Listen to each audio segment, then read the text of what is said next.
Welcome back, clever home buyers.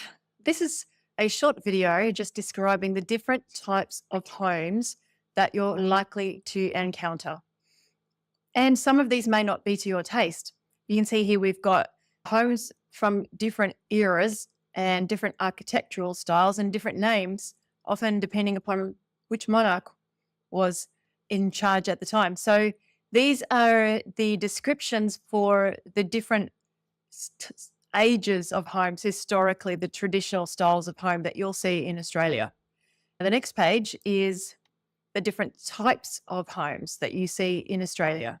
And when we look at a home that is the typical Aussie dream, which is the freestanding house on the large block of land, play cricket in the backyard, that was the great Australian dream back in the 60s, 70s, and so forth. And as we continue to grow, we are finding that not only are house prices going up, that's one reason why people are looking at moving into units, but also lifestyles are changing. We are wanting to live closer to where our interests are, and interests are gyms, walking trails, close to work, close to our friends, nightlife, the village atmosphere of some locations. And so there's been a bit of a shift recently for numerous reasons, and a lot of people are buying units as their first homes.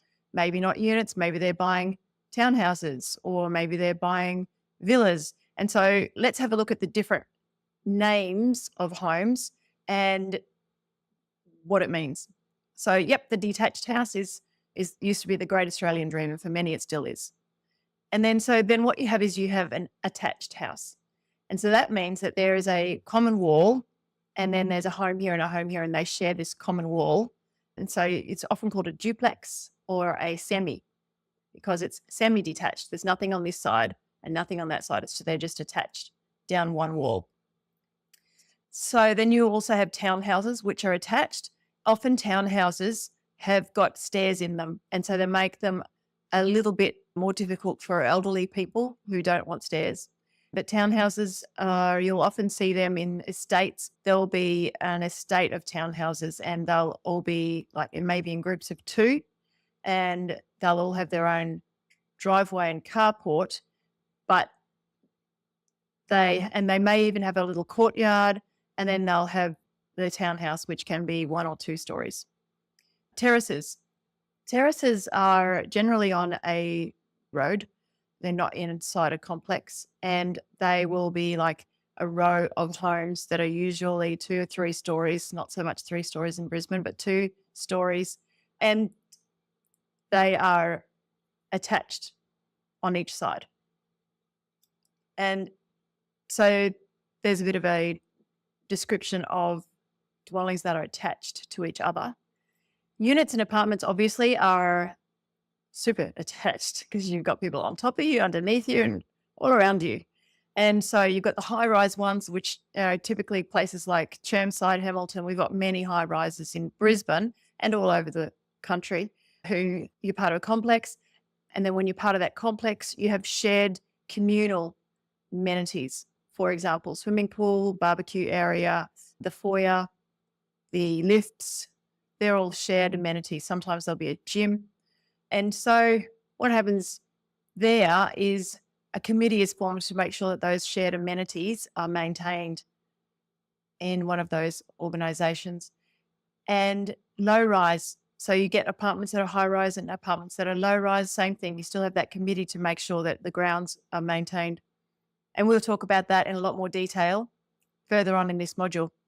Penthouses and studio apartments. Studio apartments are the tiniest. That is basically 2 rooms. One room is your bathroom, and the other room is everything else. Kitchen, lounge, bedroom, office, dining.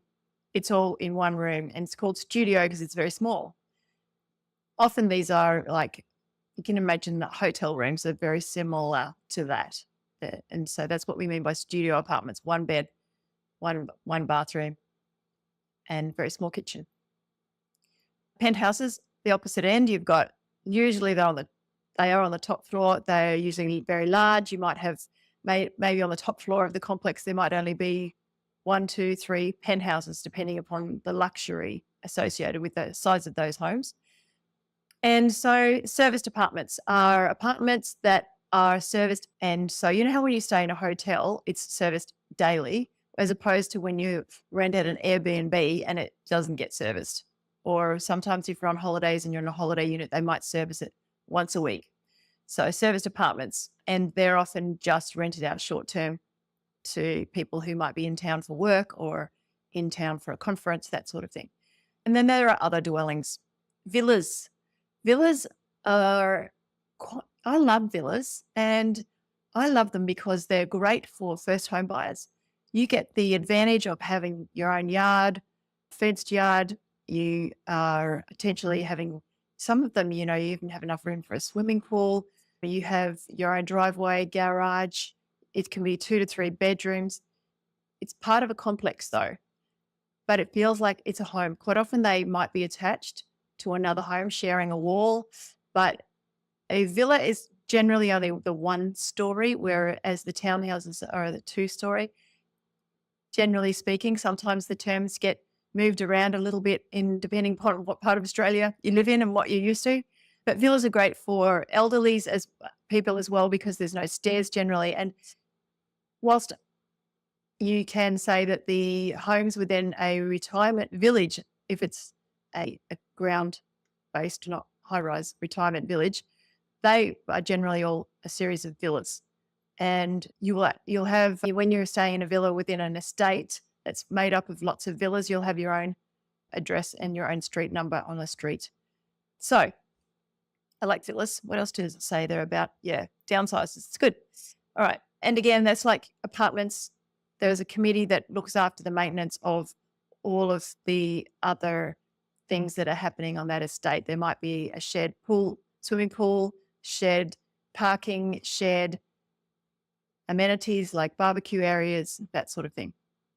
Acreage properties are bigger and not so much in the cities, but common elsewhere. Although you could live in some suburbs of Brisbane like Brookfield and Pullen Vale, and acreages are the way to go that way. Farmhouses, that is not so much in Brisbane, but there will be other homes that you might see listed out of town that are referred to as farmhouses, cabins, tiny homes, or shipping container homes. Yes, they make homes inside shipping containers, and they even make swimming pools out of shipping containers too. So there's lots of repurposing with shipping containers. Okay, so that's a little bit about Australian, if we go back 1 page, architectural styles and home types. Now, if we're going to get Brisbane specific here, we have got a lot of information about the way that the Brisbane City Council is looking to protect traditional homes that have been built in Brisbane. And indeed, you'll find that in other areas around the country. They will look at what the traditional homes are, and they'll have heritage labels, or they will have character labels. And so we need to go into a lot more detail about what that means specifically when it comes to what extensions, renovations, improvements you can make to a home that has been labelled as heritage or character home. And that may well be that the council will dictate to you the materials that you'll use in your renovation and the design of the renovation itself.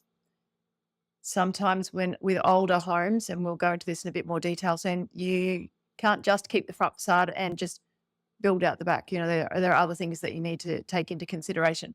So the next video will be about Brisbane's traditional housing. See you then.